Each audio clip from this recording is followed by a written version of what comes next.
নমস্কার বন্ধুরা, উমা ফুড কিচেনের আরো একটি নতুন পর্বে আপনাদের সবাইকে স্বাগত। আজ আমি আপনাদের তৈরি করে দেখাবো সুজি দিয়ে নরম তুলতুলে দুধ চিতই বা চিতই পিঠা। এর আগে আমি আপনাদের দু ধরনের চিতই পিঠা তৈরি করে দেখিয়েছি। আপনারা চাইলে সেই চিতই পিঠাগুলোও দেখে নিতে পারেন, নিচে ডেসক্রিপশন বক্সে লিংক দিয়ে দেব। তবে এই চিতই পিঠাটা খেতেও অন্যরকম আর বানানোর পদ্ধতিও সম্পূর্ণ অন্যরকম। চলুন তাহলে শুরু করা যাক আজকের এই ভিডিওটি।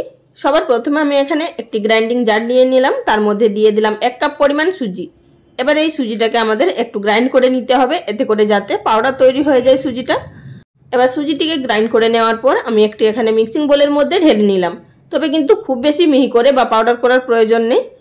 তার সাথে দিয়ে দিলাম যেই কাপ মেপে নিয়েছিলাম সুজি 1 কাপ, সেই কাপেরই 4 ভাগের 1 ভাগ দিলাম ময়দা। দিয়ে দিচ্ছি স্বাদ মতো নুন। আপনারা এখানে ময়দাটা দেওয়ার চেষ্টা করবেন, এতে করে পিঠেগুলো খুব তাড়াতাড়ি কড়া থেকে উঠে আসবে। এবার দিয়ে দিলাম হাফ টিস্পুন পরিমাণ বেকিং পাউডার আর 1/4 টিস্পুন পরিমাণ বেকিং সোডা। আপনারা যদি শুধুমাত্র বেকিং পাউডার দিতে চান সেক্ষেত্রে আপনারা 1 টিস্পুন পরিমাণ বেকিং পাউডার দিয়ে দিতে পারেন। এবার এই শুকনো উপকরণগুলোকে চামচের সাহায্যে ভালোভাবে প্রথমে মিশিয়ে নেব।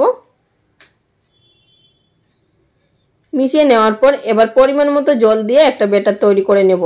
তবে কিন্তু যেই কাপ মেপে সুজি নিয়েছিলাম সেই কাপ মেপেই কিন্তু এখানে প্রথমে আমি 1 কাপ জল ব্যবহার করব, পরে আর হাফ কাপ, মোট এখানে আমার 1.5 কাপ পরিমাণ জল লাগছে।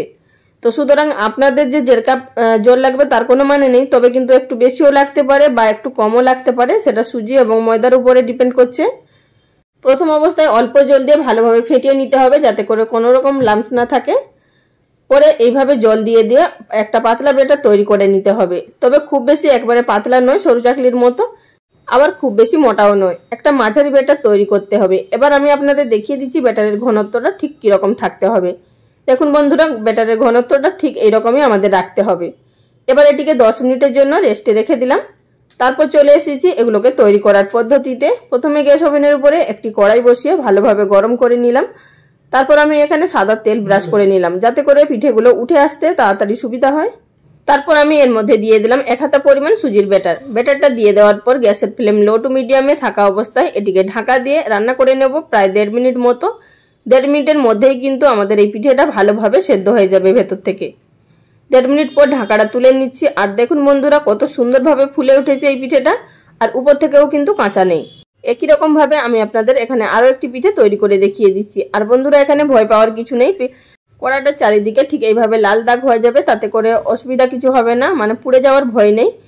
আর এক একটা পিঠে তৈরি হতেও খুব বেশি সময় লাগবে না, মিনিমাম 2 মিনিটের মধ্যেই কিন্তু পিঠেগুলো খুব সুন্দরভাবে তৈরি হয়ে যাবে।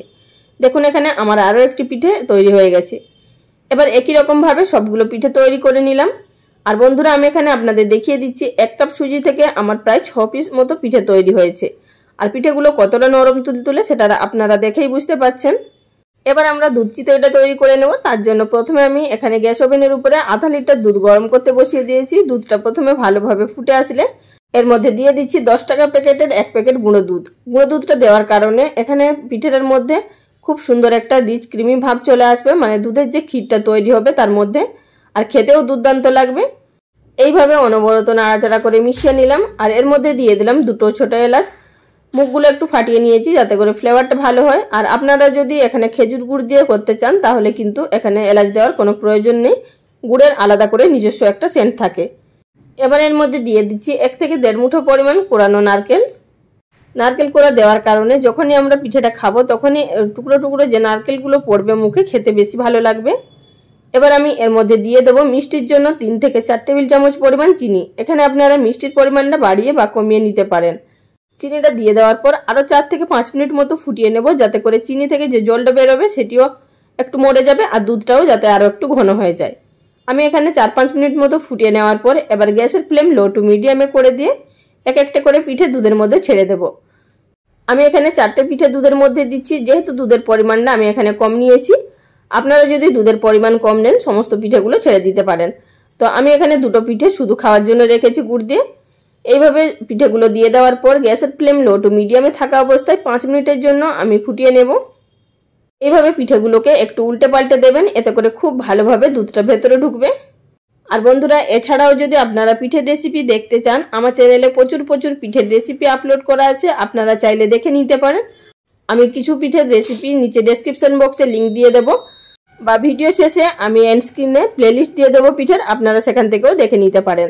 এইভাবে উল্টে পাল্টে 5 মিনিট মতো ফুটিয়ে নেওয়ার পর এবার গ্যাসের ফ্লেমটা বন্ধ করে আমি কিছুক্ষণের জন্য এইভাবে রেখে দেব।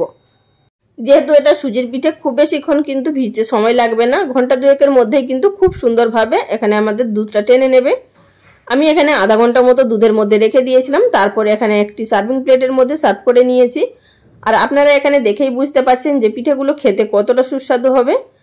আমি আপনাদের এখানে একটি পিঠে কেটেও দেখিয়ে দিচ্ছি যে পিঠেটা কতটা সফট হয়েছে।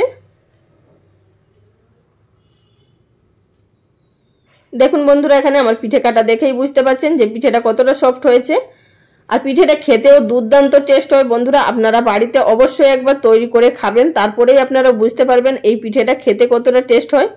আর এখানে আমি আপনাদের দেখিয়ে দিচ্ছি যে পিঠেগুলো শুকনো খাওয়ার জন্য রেখেছি সেগুলোও ভেতর থেকে কতটা জালিদার আর কতটা নরম তুলতুলে হয়েছে। তাহলে বন্ধুরা, আর দেরি না করেই বাড়িতে থাকা সুজি দিয়েই এই শীতের সময় বানিয়ে ফেলুন দুধ চিতই পিঠা। আর খেয়ে আমাকে কমেন্ট করে জানাবেন আপনাদের কেমন লেগেছে। আজকের ভিডিওটা এখানেই শেষ করলাম। আগামী দিন কোনো এক নতুন রেসিপি নিয়ে আবারও হাজির হয়ে যাব। সবাই ভালো থাকবেন। নমস্কার।